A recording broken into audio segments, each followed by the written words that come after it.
because I said, I'm in the wrong industry. That's I need to funny. increase my odds. I need to be doing real estate. What's up, guys? Today we're with my good buddy, Ivan Tejeda. He is the Airbnb King. So he's an investor out of Charlotte, North Carolina, and he has his own Airbnb coaching program. And he personally does over $50,000 a month in Airbnbs every single month. Welcome to the show, buddy. Thank you, brother. Appreciate you for having me, man. I mean, there's knowing you for a short while through the mentorship of Ryan Pineda and stuff. Got to know you a little bit, and I look up to you both on the Airbnb and investing side, but also on the physical side, because you're such a big guy. You know, every time I come to him, I can always spot you a mile away. A lot of people forget that I'm 6'4", especially because you see me on camera. On Zooms, right? So on the Zoom, you're everybody's the same height, but in person, you have such but the thing is you've got a good presence on camera and also on Zoom, because you lead a lot of these coaching calls for the mentorship and teaching people about Airbnb, which is super helpful and inspiring, by the way. Thanks. But at the same time, just you got a presence in both worlds, so just it's super cool. No, man. It's something that I've been, kind of honing in on for a long time, this whole real estate space. And, and I'm sure we'll get into how that all happened and all that. But yeah, man, I'm just, grateful to be in rooms with Ryan, with you, and a bunch of other people that are doing things at a higher level than me. That's the kind of room I really want to. I just had a conversation with another buddy recently about, I love being the smallest fish in the room. Right. Whenever you're getting to these masterminds and rooms, I feel when you're the biggest fish, you get complacent, you get a big ego, you lose motivation. But when you get into rooms like guys like yourself or Ryan and some of these other killers, I'm over here and you guys are over here, and I'm super motivated, inspired, but I'm also I want to kind of reach to that level, so I love being those kinds of Well, rooms. that's the thing. I might be up here in a certain area, but in another area, you're going to be up here, that I'm down here. So I love the fact that we're able to be in a room where we could all contribute to something and, share our differences, but we could all win from it. Yeah. Yeah. So starting out, you haven't always been a real estate investor. No. What were you doing before real estate, and how did you kind of get into it? So before real estate, if I go way back, I was in sales all my life. Okay. Other than my very first job, I was a clerk at Walgreens. That was my very first job. I love it. Yeah, and then that was the only job that I didn't make commissions or some sort of. It was a straight salary. Straight salary, right, or hourly at that time, right? And then after that, I got into, I don't know if you remember Circuit City. Yeah. So I remember Circuit City. I used to work at Circuit City. That was my first introduction into being able to get paid for my time and also my efforts. So I would get commissions from the TVs that I sold. Okay, wow. And back then, the TVs were $6,000, $7,000. Wow, okay. Right? So my commissions at 19 years old, 20 years old at that, but were nice, man. I was living at home, no expenses. Yeah. So I was a baller, bro. I was the baller of my group of friends because I was just crushing it. And I naturally was a good salesperson. Okay. But that's when it all started. I didn't know. Then I moved into another retail space. I was another store called Tiger Direct, which I think is only in Florida. I don't remember, and then from there, my last job, I guess, or career was through insurance sales. I was an Allstate agent. Okay. I worked my way up in that ladder. I worked for an agent locally. I was a salesperson, obviously doing what I knew how to do. From there, I was a sales supervisor, then sales manager, then office manager. So making commissions the whole time while you're doing this. Right. Okay. So it was salary plus commission this whole time. Yeah. But at the same time, you're really honing your ability to sell or communicate with people, because you get paid based on your ability at those kinds of jobs, right? So. Exactly. And then for me, I just knew that if I was not getting a job that could pay me aside from what my hourly rate was, I was selling myself short. It's I should be able to make my hourly just to have a base and make more and perform more, right? I love it. And you're probably building confidence in yourself, right? It's just you're having a lot of success. It's probably compounding, and then just building you into a better leader and also entrepreneur, and also probably just salesperson in general, right? 100%. Simultaneously, I was part of a couple network marketing companies that then introduced that aspect of not only being able to make money from my own efforts, but also leveraging other people's efforts, right? Because in network marketing, you make money when other people make money. So when I got introduced into that world, I was like, okay, I could do this. And obviously that was always on the side. I had my job. And funny enough, I remember one time I went to the presentation that my mentor at the time, Alfred Nixon, was doing the presentation on network marketing. And he said something that pretty much changed the trajectory of my life in business, because he said he was doing this presentation kind of boasting about network marketing is second to how many millionaires it's made. Okay. And real estate was one. Yeah, go with this. Yeah, so when he said real estate is the number one breeder of millionaires, I said in my head, as he said it towards the beginning of his presentation, I didn't listen to anything else after that because I said, I'm in the wrong industry. I need to increase my odds. I need to be doing real estate. So that whole presentation, after he said that, I was literally thinking all the angles. Okay, can I do real estate like this? And like, no, I need a lot of money.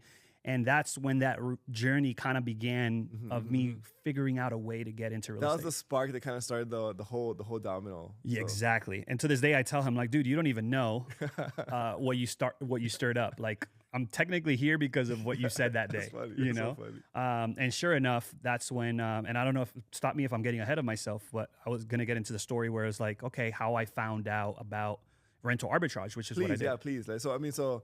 You're sitting in this meeting, you're listening to an MLM presentation, you're saying like, hey, we're great. We're number 2 as far as making millionaires. Yeah.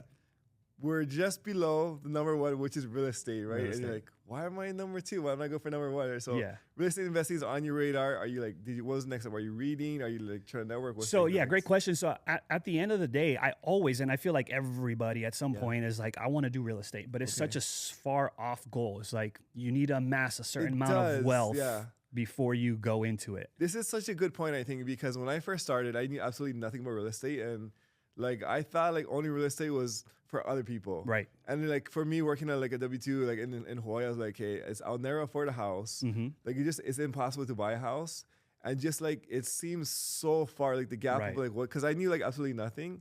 So it just seemed like so complicated and so far away. Like, you know, but obviously like some of us, we figured it out and it's not as hard as like people might like actually like, think it is, right? So no, yeah, and a lot of the people that are not in the real estate space, they'll say, "Oh, if you ask them what is your 5-year goal or 10-year goal," and usually real estate is in there in some capacity, and that's because they put it so far out because they don't know the different ways to get into it. And I was one of them, honestly, completely. So the reason why I stumbled upon like the method that I kind of honed in on and I'm an expert in now. Which is rental arbitrage, is because I was trying to find other ways to get into the real estate space in some way. And then I obviously had stayed at a couple Airbnbs at the time. And by a couple, I literally mean like maybe 2. And every time I stepped into these properties, I'm like, man, I wonder if I could do this. This is like furnished. I just came in and like did it in the app. Like I probably could do this. And then I'm pretty sure most people that walk into an Airbnb, it crosses their minds that they could also do that. A brief glimpse, like it would be cool if this is my Airbnb, or I wonder if I could Airbnb my house or whatever. Right? Literally, everybody and their mom wants to do the whole Airbnb thing where you get a property in a location that you want to go vacation, right? And you have it there, but when you're not using it, some people are using it and it's paying for itself. Like everybody thinks of that. But I took action with that thought, right? So in that case, I learned about rental arbitrage. At that time, there wasn't that much content as there is today. There wasn't people like me teaching it so readily, and there's a bunch of people that are teaching it at a high level as well. There wasn't much, but there was enough for me to kind of like grab information here and here. I went to YouTube University to learn as much as I possibly could on the topic. And that took pretty much 3 months of me learning as much as I can and playing things out. Focusing in on like, just like, hey, I think rental arbitrage is a path for me. And so it's like YouTube University, just learn as much as you can, just absorb as much information just so you can prepare yourself to kind of jump in like with exactly. There was this guy that was doing it at a really high level at the time.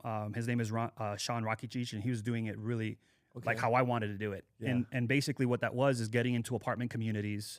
And then getting properties that are 1 bedrooms, you know, studio apartments, 2 bedrooms, if anything. And that's kind of that was my business model. I was going to get into one community, get as many units that I possibly can in that community. So, you know, explain to me how the business model works a little bit more. So in essence, what it is that I get permission from landlords to be able to rent the properties from, you know, the landlords and be able to list them on Airbnb. So furnish it. And the way I like to explain it, and maybe you've heard of this explanation, but the way I like to explain it is that when you're renting a property, you're technically buying a portion of time. In this case, most times 12 months, right? So you're buying 12 months of being able to have the rights to this property. Now, what we do then as rental arbitrage is we enhance that same property to increase the value, right? But then we sell it at smaller bite sizes, in this case, nights per nights, right? Yeah. And then you increase the perceived value. Yeah. So I don't know if you ever sold candy at school or anything like that, or chocolate bars or anything like that. Just break it down. So you imagine, back in the day as kids, we used to grab candy boxes, buy them at Costco or in bulk, right? And you get them for a significantly less amount. So you buy like a box of, let's say, like Snickers, whatever, for like $50, whatever, and you get 100 of them, right? Right, exactly. And then you go and sell them one off. You have a markup because now you're providing a service. So very similarly with this, but with real estate, right? And that's what we did. My wife and I decided in our first year we wanted to get 12 listings. And that meant getting one per month. So what we decided to do, at the time we didn't have any children or anything like that. We moved from home back in Miami to Charlotte, North Carolina. This was 5 years ago, going on 6 now. And we decided that we were going to get one a month. And so when you say one a month, it's like you're looking for rent units that are for rent. Talking to the landlord saying, hey, Mr. Landlord, I'd like to rent this for you at this much. By the way, is it okay if I rent it out to somebody else like during the week or something? Yes and no. Because we were doing this in apartment communities, we technically had to do that pitch once. Right? Well, once until we capped out the amount of listings that we can have in that one community. So when we got our first unit, yes, we had to go through that whole pitch, do the process the right way, which is basically making sure that the clauses that are conflicting to the operation that we're trying to do are waived or removed or what have you. In this case, is pretty much the subletting clause and the advertising clauses that are in most lease agreements. So, question for you: how receptive were the guys to, and why would I do like let you rent out my unit if I know I'm gonna like sublet it? Why wouldn't you? Is a good question. I'll turn it around. Why wouldn't you as a landlord? Because you're a landlord, right? Yeah. Why wouldn't you let me? Yeah. What would be your objection? There's strangers maybe coming through my property that like I'm not signing a lease with them. I'm signing with you. Yeah. Or is my apartment gonna get destroyed? Or I guess that would probably be the biggest objection. The biggest one. The second one might be like, that'll probably be the biggest objection. The other one, I'll ask you the other one after. So. Yeah. So in essence, really what we hone in on and what I teach in the coaching program is that every landlord has pain points. And usually that revolves around, like you said, is the place going to be trashed? Is, am I going to always have someone there? What's the churn like? Do I have to worry about, payments and all these different things? And when we're doing this type of business, we make a lot of the landlord's pain points or we make them at bay, because if I'm renting it from you, we're doing it's more so of a partnership versus a landlord-tenant relationship, right? Because I'm telling you, Mr. Landlord, hey, I'll go ahead and use the property. I'll rent it from you for what you're asking for. Or I'll throw a little bit more. But in reality, I'm going to take care of this property better than anybody else because my business is going to depend on it. Yeah, that's a really good point. Right? Like it's always going to be in for sale condition. If my business is doing well, you will never have to worry about any other tenants. The same property that we got back in 2019 when we first started our business, we still own it. We still renting it. It's been, on renewal ever since then. Now that you think about it, like you would probably be like the ideal tenant, right? Because it's clean regularly, and like you said, a good point that your business depends on it. So like that's a really good point actually too. Yeah, it's in my best interest that the property is very well taken care of and furnished and smelling good and all these things that, as a landlord, you really don't have a way to control whether or not that's going to be the case with your regular tenants, right? You technically have, as a landlord, more control over the property doing business with someone like me. Especially when you have it, if it's like in an apartment community, it's very close knit. So if we put a work order in, maintenance comes into the property, they see on a consistent basis how the property is looking and so forth and so on. So long story short, it behooves obviously to a landlord that understands this game and how well we do to explain it to them. It's in their best interest to find people like me. Like landlords should be begging me to take their properties, I like which that, they understood. In my case, we had the same communities and we got a building directly in front of this one that we got into. So we have like a little neighborhood of different competing technically communities, apartment communities, but I have apartments in all of them. And they were saying, Ivan, we have another one and it looks like it's a good price. And they'll tell me, you can go ahead and rent this one, or they'll send me business. If somebody goes into the leasing office requesting, you know, a short-term rental or something furnished, hey, Ivan, I have so-and-so, and they refer me business, right? But of course, that part came with a track record of doing things the right way and so on. So like, because when you're a brand new operator, like they don't know if you're really going to be able to know what you're doing, or what if you got a business and I can't pay or I can't get my rent. But like once you have the track record and like maybe the portfolio, you're like, I can trust Ivan. Like he does an excellent job. Like my place looks amazing. Whatever they did to it, the way they furnished it and stuff on online. And so like, actually, now that you say that, I think I would love to have you to rent my property from me and like make it look nice. You know? There you go. Absolutely, funny. Man. It's actually, it becomes an easier sell the more knowledge you have about the business model. Yeah. That's what I tell my students all the time. The only reason why you're hesitant or you feel like you might not get it is because you don't yet believe in it, or you don't understand how much of an asset you are to the landlord. Yeah. And I tell them all the time, I try to instill this in their brains. I'm like, dude, you are the asset here. You are the partner that they should want to partner with. You just need to understand that part.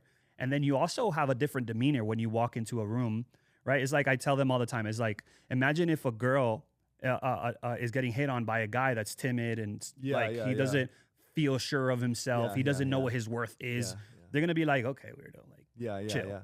Right? But if you go in there knowing what your worth is and you freaking conduct yourself and you show up, you know, like you work for a Fortune 500 company, you're dressed really well and all these things, they're going to treat you a different way. 100%. I think a lot of it comes down to conviction too. I think you made a really good point where like they're not sure why like someone would want to rent or let them rent it. But once you kind of explain to them like, wow, like you are the asset, like they should be asking you and trying to court you. Yeah. Now like the conviction's there, and like whatever, I feel like good salesmen are always 100% believe in what they're selling. They believe their product. Yeah, funny enough, I was talking about that with Ryan just now in the mastermind. We were all talking about it. It was a group of like 10 of us, just masterminding about everybody's different, you know, things going on with their business and so on.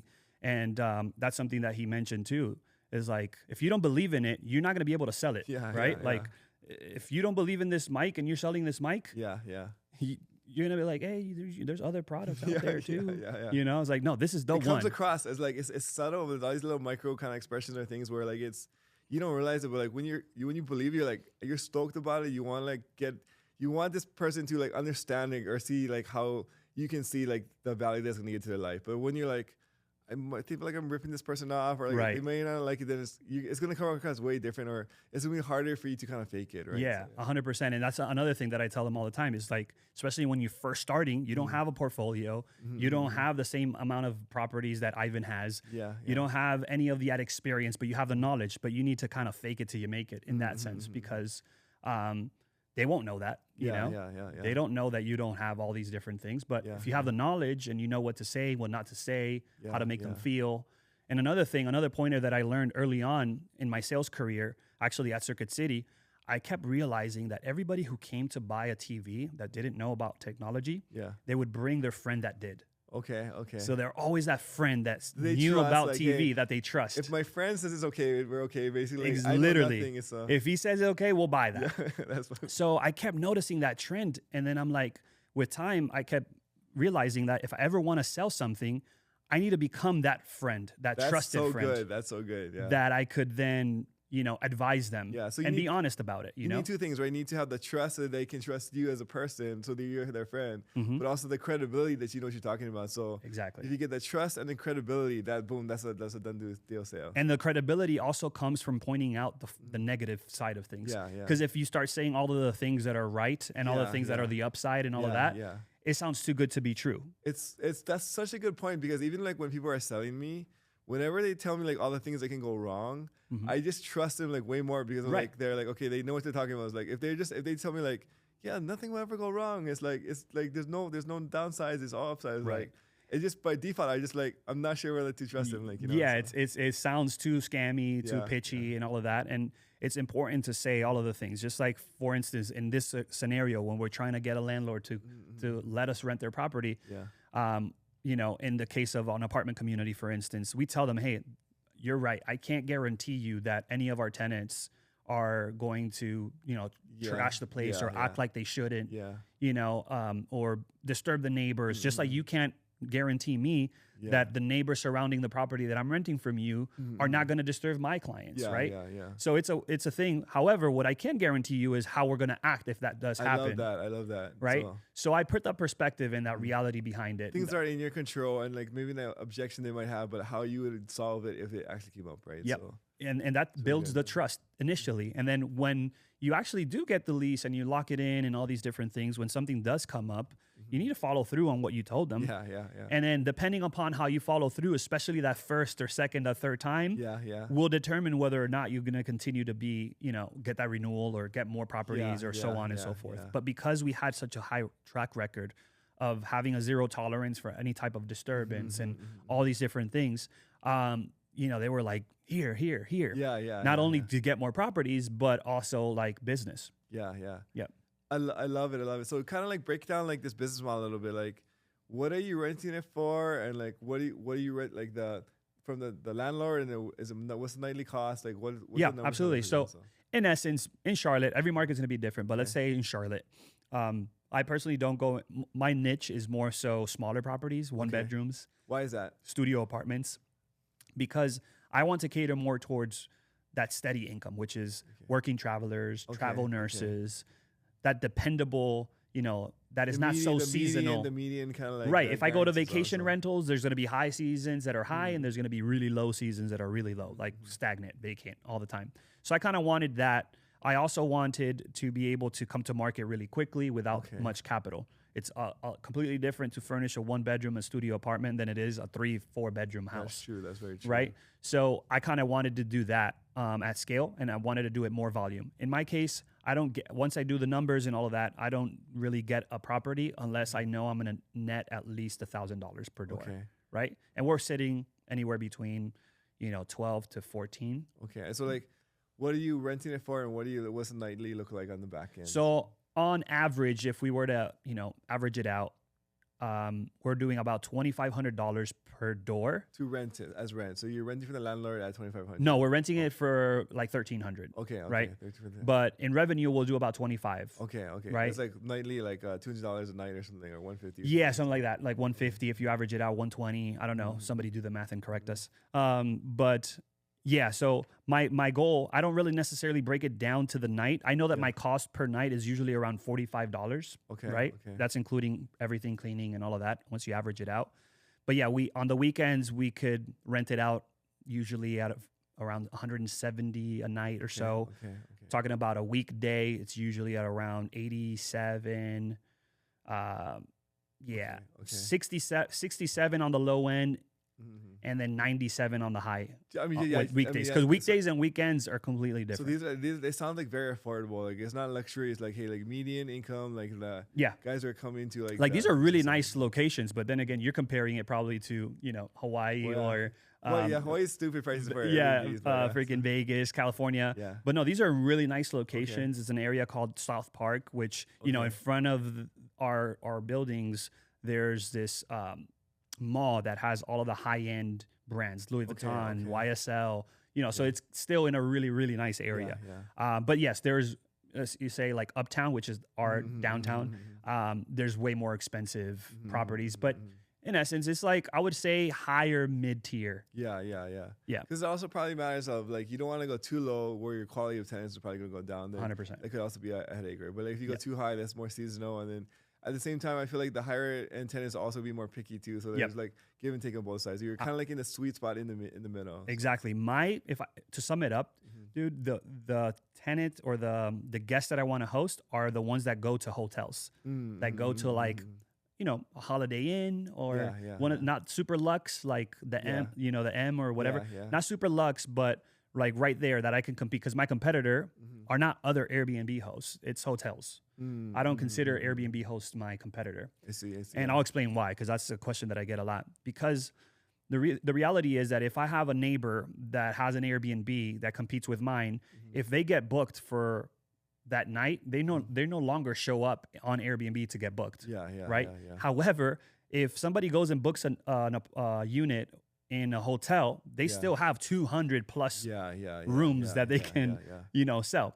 So my goal was to, number one, piggyback off of hotels marketing, because they don't build a building until they do locations that are going to have traffic or visits, right? Exactly. So as long as there's a hotel nearby and I can bring a product that's going to be better. Or I mean, it's like so for the same clientele, but like cheaper price with better product. So not even necessarily cheaper price, just a better product all in all.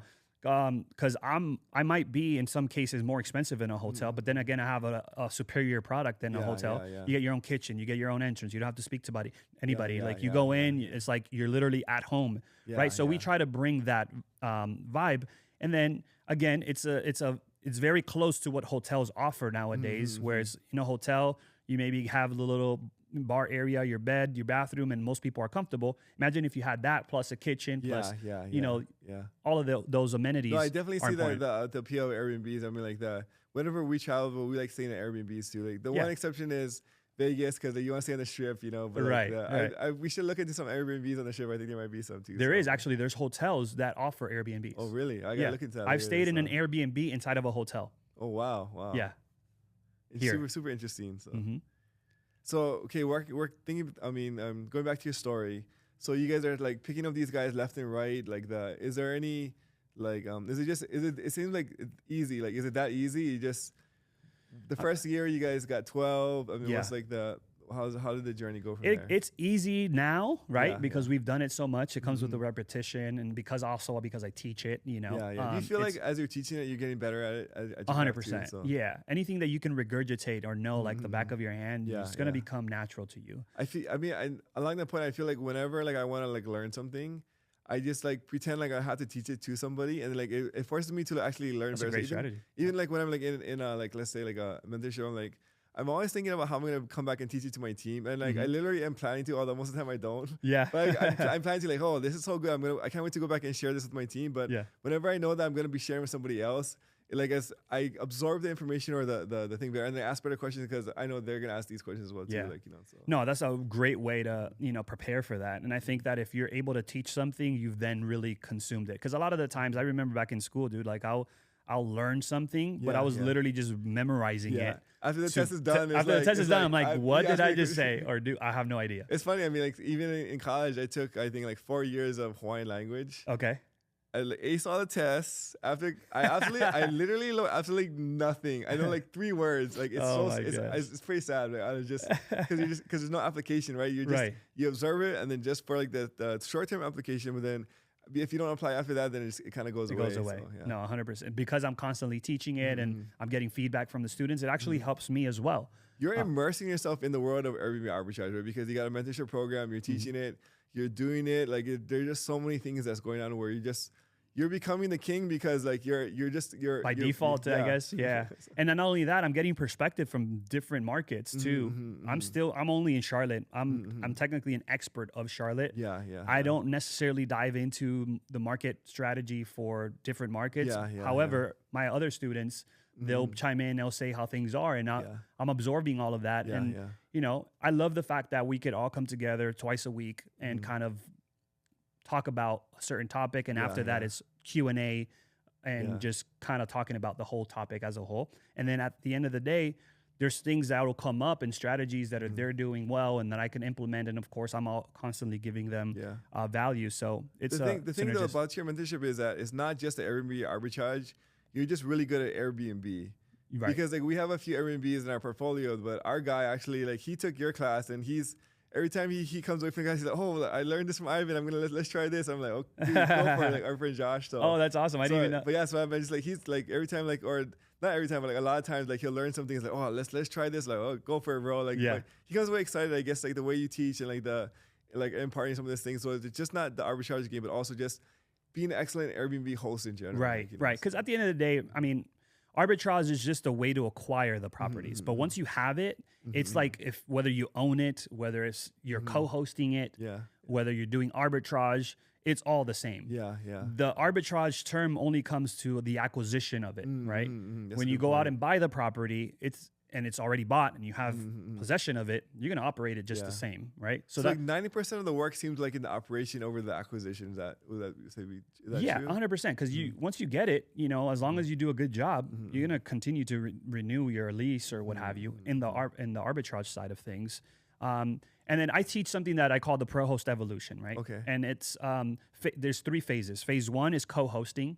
Okay. Then phase 2 is rental arbitrage. Okay. And then phase 3 is buying and self-managing. Okay. Right. Okay. And how I break that down is more so in the hierarchy of financial ability. Okay. Someone who has very little money, like we have a lot of students that are in pro host that they'll come in that they have very little or no money. They only were able to get the coaching program, and now they just want this information for when they get money again. They should start as co-hosts, because as co-hosts, all you really need is information, and you can have a client next week that you can start making money from. So as a co-host, really what it is you're managing the property, short-term rentals, right? Okay. Okay. So say you're doing the day-to-day operations, you're managing the cleaners, dispatching cleaners, and making sure that they go in there. Sure. Wait. So back that up. So when you're a co-host, are you taking over an Airbnb that is already existing? Like how? Yes, it could be that, or it could be someone like how I teach the students is that they can go out and speak to landlords that are renting out their property and in essence pitch them the idea for them to further invest in their property by furnishing it. Okay. Okay. And then them do the day-to-day activity. I see. So it's almost like you're not doing the sublease. You're like, hey, Mr. Landlord. Yep. What about you like making this look a little pretty? And then I'm gonna blow your mind. Are you ready? Yes, please. So the new pitch is, because I've changed because arbitrage has become more and more, I guess, popular. More people know about it. Okay. It's harder to just go straight into arbitrage. Okay. And pitch arbitrage. Why is that? Because a lot of landlords, they are privy to how it operates. That was the other question. So they'll put a fence up. Oh, I see. That was the other question I was going to ask you. Is like, why don't landlords just do that themselves? Because they barely like being landlords. That's true. If you do Airbnb, it's going to be being a landlord times 3, because now you have to deal with guests, and if there's any toilet paper, and they don't want to deal with that, right? So, but that's a question that I get a lot. It's like, oh, if you go Airbnb, like, why doesn't the landlord do it themselves? That's a good point, but if they're struggling to rent their property on a regular basis, they're probably going to struggle even more. That's a good point. I mean, just now that I think about it, as a landlord, I'm like, I do not want to deal with that. Right. You hire a co-host, which is what I'm going to get to. So at phase 1, if you're a student of mine right now, I usually just tell them at this current state that we're in, go on Zillow, set a filter of properties that haven't been rented out in the last 90 days, but they've been in the market, but they just haven't been rented out. They're sitting so the landlord's trying to rent them. Yeah, they're not getting any traction. Basically. Right, they're not getting any traction for whatever the reason. You're only filtering the ones that have been the longest available, right? But they're of course in a desirable location. This is already assuming that our students have done the market research. They know a certain area that's going to be good to do short-term rentals, etc. So they'll go in to say, Mr. Landlord, I would love to propose you the idea of you furnishing your property. And let's turn it into a short-term rental, and I'll run the day-to-day operation. They're still going to leverage the same pain points that a landlord has, which we discussed earlier. But they're going to say, hey, listen, now not only can you rent your property, but you can make 2-3x what you were expecting to make as a regular traditional rental, right? Because now at short-term rentals, look, you can make this per night, and you can show them, right? Give them the data on the pitch and stuff. Boom, exactly. So what if they say, a lot of them I would assume that would say yes, okay, let's do that. So what's the catch? The catch is there's no catch. It's really I'll because of my work, I'll just like to make at least 20% of the revenue.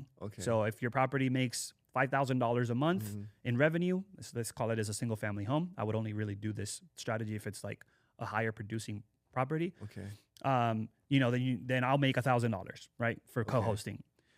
Okay, that sounds good, but I don't have the money to furnish the property right now, or I don't want to spend money on that. I just want to rent it out. Okay, in that case, how about if I just rent the property from you myself, and then I'll do this without you having to be involved. I'll pay you what you're asking for.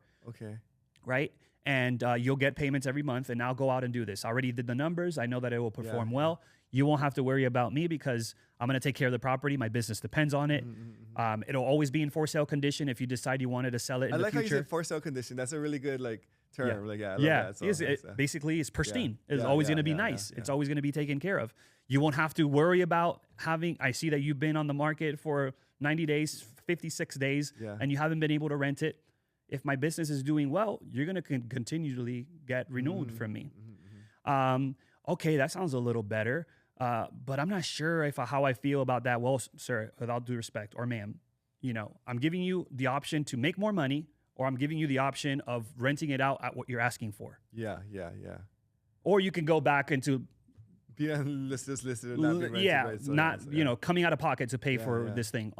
I believe it's pretty unlikely that a landlord would say no to any of those. That's a really good pitch. And I think that one of the keys is that you're going to a property that has been sitting. Because I think if it just goes to the market, like, I don't want to deal with you, like, I'm just going to get a normal renter, because they don't have to think the mental bandwidth to just think about it. Yeah. But although some of them might actually too. But the fact that it's sitting is like, okay, I can't get a regular renter. This sounds like a lot more attractive. So you're telling me I can make more money and do like very little work, but you're going to take some, or I can make like the same amount of money, but either way, like, I'm not doing anything. It's a win-win for them. And my proposal and what I teach the students is like, start with the lowest hanging fruit, which are the properties that have been sitting for a long time.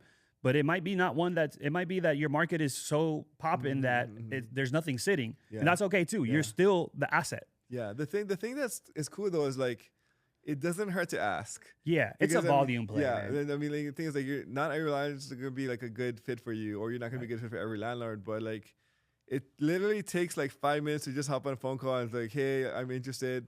Yep. Like, what do you think about this, right? And like, yes or no. Like, it's just a very easy way to, I guess, like hit the markets and like make a lot of offers on like potential like opportunities. Yeah, and then of course we teach the strategy on how to actually go about pitching. I'm personally not a fan of doing it over the phone. Okay.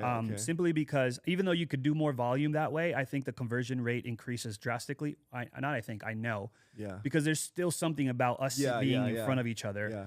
Right. So I like to go the route what we teach is going the route of calling and asking if they accept corporate leases first. Because that's how we would have to lock in the lease, through a corporate lease. Okay. Have it under an LLC, all these different things. That's the right structure, right? Yeah, I like that. Okay.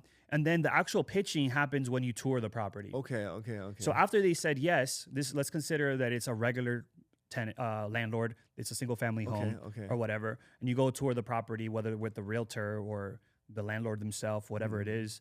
That's when you're doing this whole, kind of pitch type of thing. And this is where also salesmanship comes in, because like you're connecting, you're building rapport, you're building trust and credibility at this point in time. So like if they're like, Ivan seems like a trustworthy dude, I think this might make sense. Like, you know, so that's where like some of the magic does happen in person. Exactly. And it's just one of those things that, even though our society is advancing drastically and everything is pretty much digital and technology and all these things, you can never really replace that human interaction.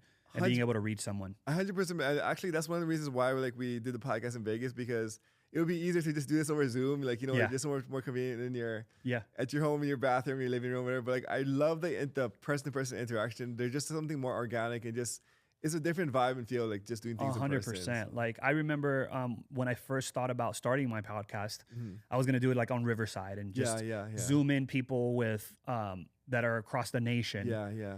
It's just not the same. I've seen so many, even when it translates into like social media and you start posting these, it looks different, right? Like it's not the same as you and I sitting. I'm a proponent. Maybe somebody has done the testing and all of that, but let's say we have a conversation here, and if we were to have this exact conversation over Zoom, it won't have the same effect. Yeah, I think so. I mean, there's a vibe back and forth. Like there's an energy between it. You can feel and you can feedback, right? Even like when you're like, let's say like you're speaking to a room.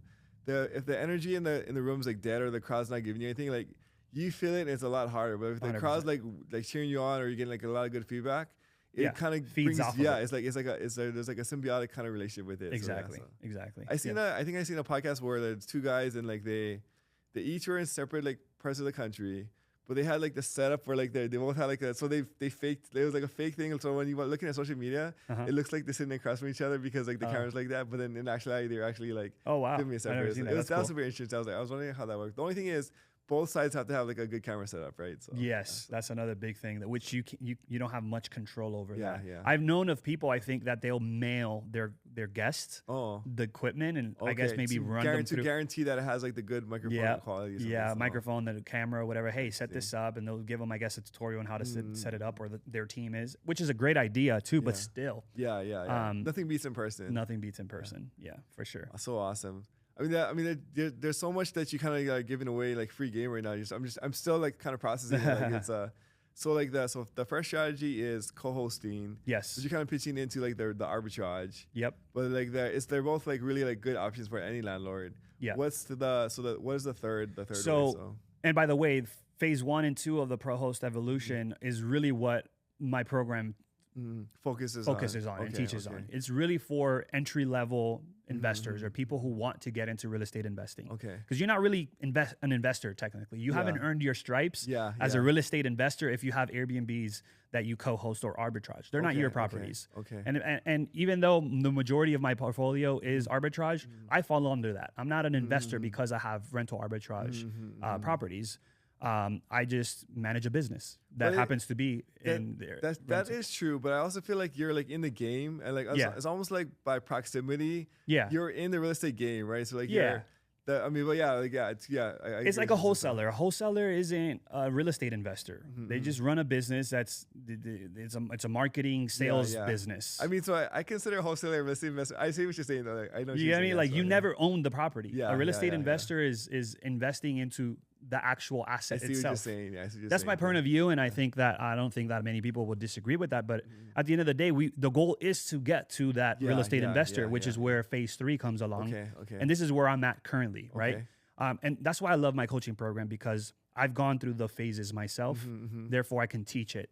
And I've always been a proponent of doing things myself before I'm able to ever touch on the subject. I love that. I mean, one of the best teachers are guys who have done it and are currently doing it and are making it better. Right. Which is exactly what you're doing. So I think that's why you're so knowledgeable and passionate and add so much value. Versus the guys who are like, I read about it in a book and I'm teaching it, or like I know this how it should be done, but I've not gone through the steps myself. Dude, there's so many people that are doing Airbnb on TikTok, and they've been in the game for a year and they feel like they're the end all be all. I mean, I don't knock them, because I was that guy. In that, at like 1 year into it, I started my course, right? Okay. But I did it more from a place of like, dude, I need to help more people get out of where I was. And again, I had a pretty decent job. I wasn't broke per se. Like I was making good money, all these different things, but I felt trapped, right? Like if it's like a lion inside of a cage, they're like you feel you can offer more, yet you don't know what to do.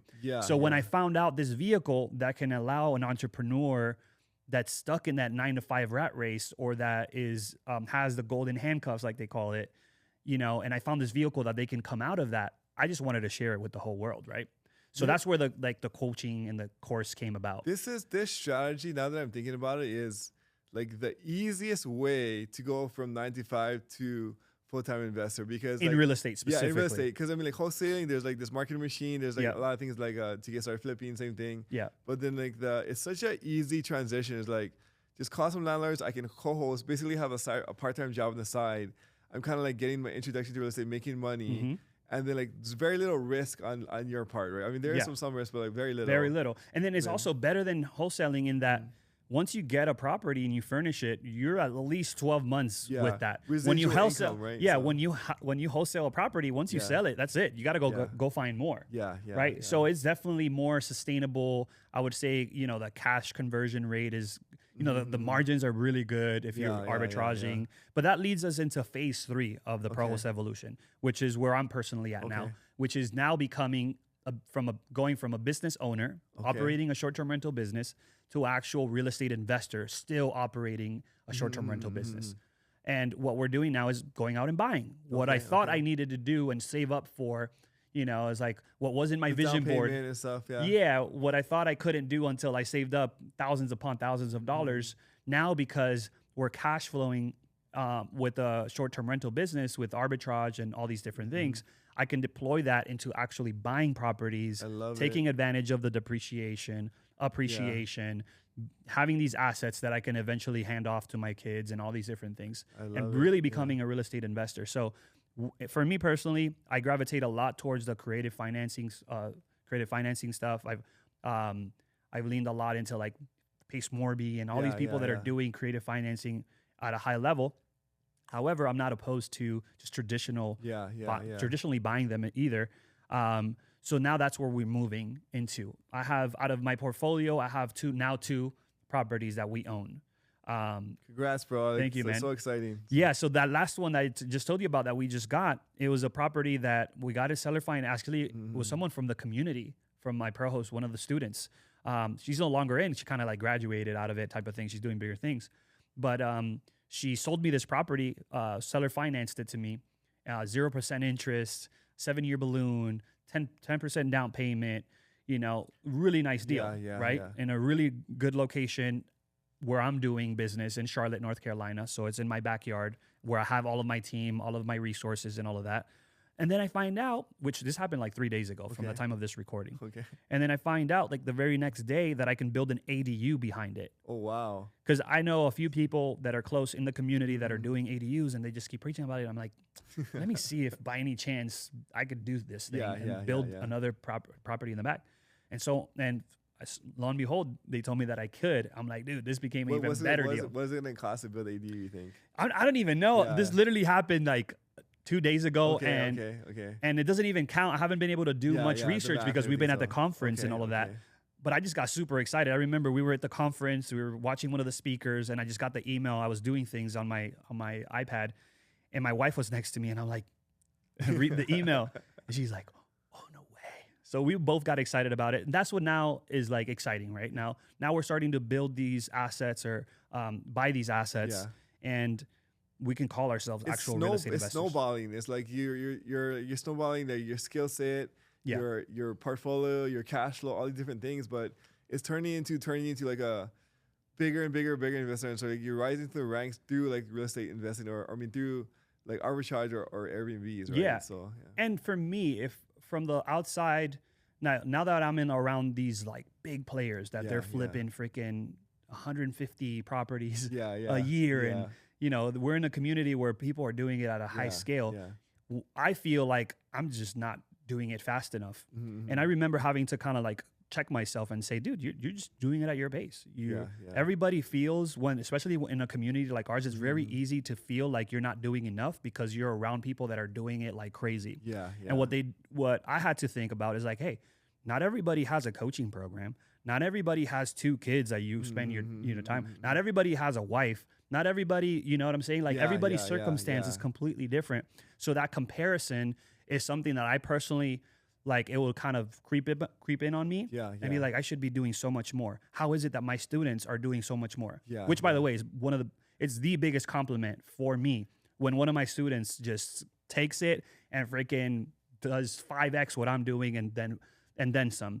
When I hear that or when I see that, it's just like the best. I love that. I mean, like it just goes to show like just like where your headspace is as far as just you love when your students succeed. It's almost like a little mini reward in itself. Like, you know, oh no, it's a huge like reward for me. Yeah, so for sure. But I mean, like just like I love like just like the go giving, like the mentality. But you touched on another point where you said like, so at the end of the day, it's not just about how much business or money you do, but like family and time freedom is also a big proponent on just.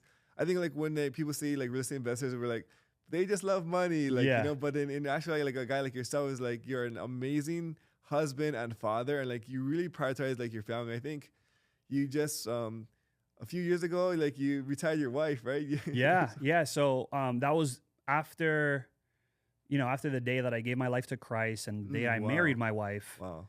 That was probably the biggest day of my life when I was able to tell her, hey babe, you know, you don't have to leave your job because if you enjoy it enough to where you want to keep it, you know, by all means do that. Yeah. But I just want you to know that you don't have to keep it. Like you could let go. And we have 2 kids now. I would love for you to continue to be the awesome mom that you are here at home. And then we can navigate that, but just know that you don't have to. And then, you know, that was just a huge moment for both of us because that's something that I never really voiced it. That was a priority to her, but I feel like she knew it. And it's funny because I ended up like posting it and on Instagram and all of that. It's way down. Like you have to scroll way down. But, you know, it was a really, really big moment for us and a pivotal like that right there, dude. It was bigger than when we were in Paris that we made our first $100,000 on Airbnb. We were in our last 2 raw vacation and we, you know, that was very rewarding. It's like, hey, our efforts are finally coming to fruition and we're seeing the fruit of our labor.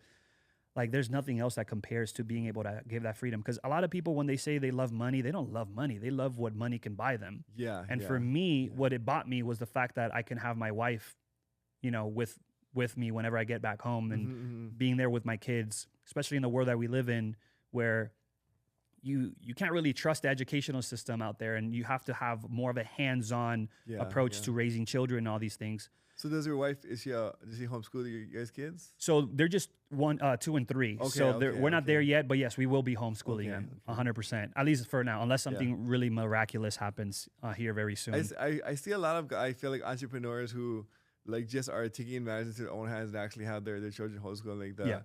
There's definitely, it's very cool that you have the option to be able to do that though. So. No, 100%. It's a blessing, because at the end of the day, not everybody has that luxury of being able to say like, no, I'm not going to plug them into the public system and all these things. Not everybody can make that decision. So, you know, by the grace of God, we've been able to build something to where we can say that if we want to do that, we do it. And a lot of the times, you know, these entrepreneurs and all that, when they take their children through that process of homeschooling and all of that, is a lot of the time is for convenience. You know, being able to travel and you know not being tied down or by the schedule of the school system, all these different things.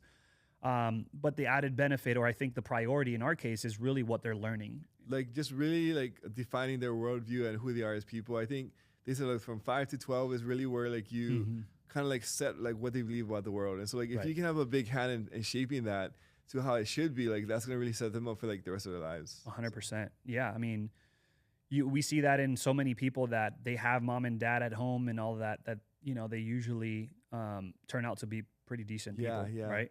And then there's obviously people like myself that I didn't have a dad at home, but you know I decided to be the difference in my family lineage, and you know, be the first one that provides that, and then that my kids can say, hey, mom and dad were here, and they did instill this and that, right?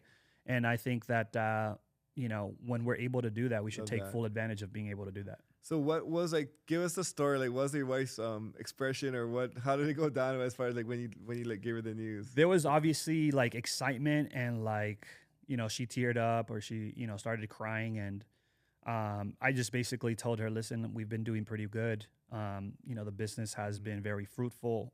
And I think also what is very helpful is the fact that she grinded with me. It's not like she didn't do anything in the business.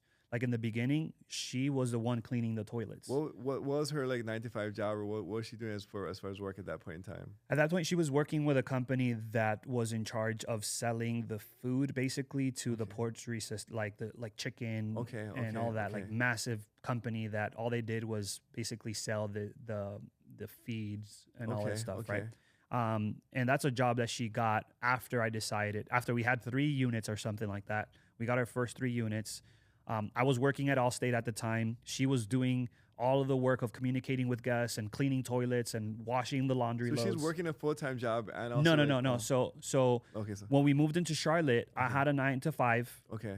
Right? She was operating the business at that time, the first 2-3 units.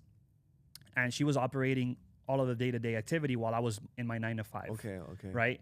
And then once I left my 9-to-5, we switched roles. She went out and got that job that I just told you about, and then I was building the business. Got it. Okay. But she was always helping out, and then we would go to look at new properties every weekend together. And you know what? It's actually fun though. Like, so when you're just kind of like on like your journey upwards, like when you guys you're both like relatively poor, like, you know, like you're kind of like figuring it out. Yeah. Then like that grind together is like there's something about like being in the grind together that just really builds a special bond together. 100%, man. It's very different, the dynamic, when it's something that, let's say, you get married and one of you is already wealthy, right? Than if you build something significant together. My wife and I, when we first started, we were kind of like flipping. We thought we were going to do the work ourselves, right? So I was like, hey, hon, like, we're going to floor a house, we're going to paint, but she's a trooper. Like, you know, so she's in there with me like all night. Like, and like, I feel like in the beginning of the business, you're always pulling all-nighters, right?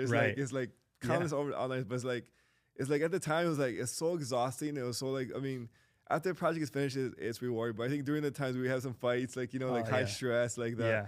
We painted the wrong color. There's a whole bunch of like things, like you screwed in the things like crooked, like that. Right. The floor, I mean, they're just like things that just happen, right? It's just part of like investing. And so just But then looking back, it's like some of the best times because you get to spend it together with somebody that you like kind of work together and grinding together through like those difficult times. Yeah, not only that, like with us, because we were determined to getting 12 listings our first year, what we did because we didn't have any kids is that we would rent a property, we would live in it, furnish it in the time that we're there. We would lock in the lease for a new one. Okay. And then list that one that we were living in. Oh, wow. Okay. And we were basically like a live-in Airbnb flips kind of thing. Live in, exactly. And as we were living off our luggage for a period of time, just jumping from one listing to the next. And we did that for a couple months. Okay. And again, that's just a testament of like how she is like so determined down to whatever it took. Because she understood the assignment. Yeah. Right. We wanted to be in a place like my biggest motivator during that time period. And the reason why I never gave an excuse, or the reason why she didn't give an excuse, because we came together and I said, I want to have paternity leave when we have our first kid. I want to be there for her and I want to be there for my kid. I don't want to have to ask my boss for permission if I can be there for my kid or not. So what I did is I actually hacked my mind into thinking that she was already pregnant, that she told me she was already pregnant. And then I just went to work, bro. Like there's no better fire that you can put up your butt than thinking that your wife is already pregnant. That's so funny. So it worked really well. And that got us through that process. And lo and behold, when my son came, I was there. The whole time, the whole process. And same with my daughter, right? And that's unfortunately not a luxury that a lot of people have. Yeah. And I'm super grateful that I was able to do that. Love everything about like that story and just the journey. It's just like good feels all around. Like, you know, you guys start from the bottom, you work together, you're here where you are now. What does like maybe like the next 3 to 5 years look like for you and your wife? So one of our biggest goals now our biggest goal right now is having 24/7 kind of like nanny, right? Okay, somebody to help her around, 2 kids that are, getting to the age that they're already pretty active and it could be overwhelming at times. And, that's one of our big goals. And then also we want to build or find our forever home. We're constantly, every single day we see some sort of post or something like that. And we're sharing with each other with the little features of the kitchen and, the garage and all these different things of what our forever home would look like. The movie theater that turns into a golf simulator. I love it. Craziness. So whenever we get our forever home, if you're following me in the journey, it's going to be epic. Dude, number one. I'm excited. So that is also a huge motivator for us. We've been able to do things, for our family already, but, put them in a crazy financial place as well. Like we've been able to just recently we took my wife's father to Punta Cana on vacation for the first time. He's never been. Wow. Okay. So we took my mom on a cruise for her birthday. But we want to be able to also contribute back to them in a bigger way, whatever the Lord puts in us to do. But and that's a big motivator as well, and be able to give to our community, our church, and all that. Yeah, love everything about that. So just like before we wrap up, like what's like let's somebody who's just getting started, right? Like they're like, they don't know anything about real estate. They're like, hey, like I'm working at Circuit City or I'm working at wherever it is. And like I'm inspired by Ivan and his wife's story. What's like the first step you think for them to get started, or what advice would you give to somebody like that?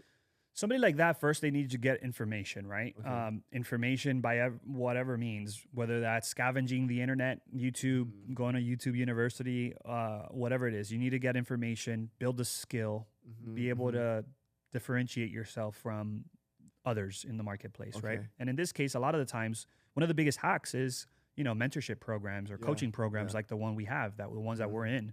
Like you're a huge testament of someone who invests in themselves. Yeah. Because you not only are part of, Wealthy Investor and all these things, but you're constantly investing in yourself and paying for masterminds and proximity and having direct access and all of that. It's crazy. When I first started investing, I was super anti-coaching and anti paying for anything. Like I was why would I pay something when I can just find it for free on the internet or books? And so like what changed your mind? So like it was basically like combination of different things. It was a slow trickle, but like seeing some other guys pay for coaching and then elevate past me. Like that was like one of the few things. But also I was like, I realized that like the coaching and like the things that cost money, but then like they can help me get through places faster. Yes. And so like I think as entrepreneurs, we have like a lot of confidence in ourselves. Like we're gonna get there no matter what. If we didn't have coaching, we would still figure it out. Yeah. But then like we have like, let's say 2 to 3 year goals. If coaching can get me there in 6 months to a year, boom, now I can just hit those goals like faster, then that's what's worth it. So whenever I buy coaching now, I'm like, will this help me hit my goal faster, or is this a good investment? You know, so like just now I think I spend too much money on coaching. I'm all about coaching. You're so addicted to the coaching. Now I'm like, let's just spend money to get me there faster. It's almost a form of laziness though. Dude, I actually, this is exactly what I tell students, especially the new ones, or people that are on the fence of joining a coaching program at all. At the end of the day, what you're buying is time. Yeah. All the information in the world is out there. Like right now, you can type in how to start an Airbnb business and ChatGPT. It'll probably tell you something similar to what I'm telling you. The information is there.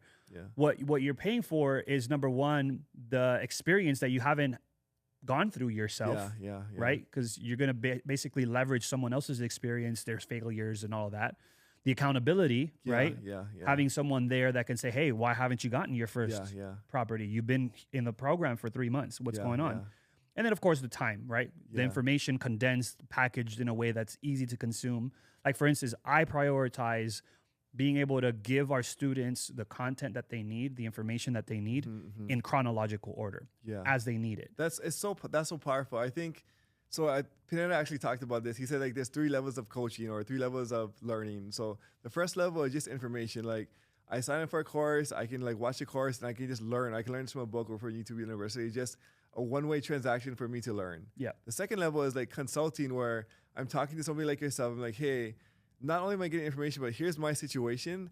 How can I apply your information to my situation to like unstuck me or take me to the next step, right? So like that's the second level. And then the third level is accountability. We're like, okay, I got the information, you helping me getting unstuck.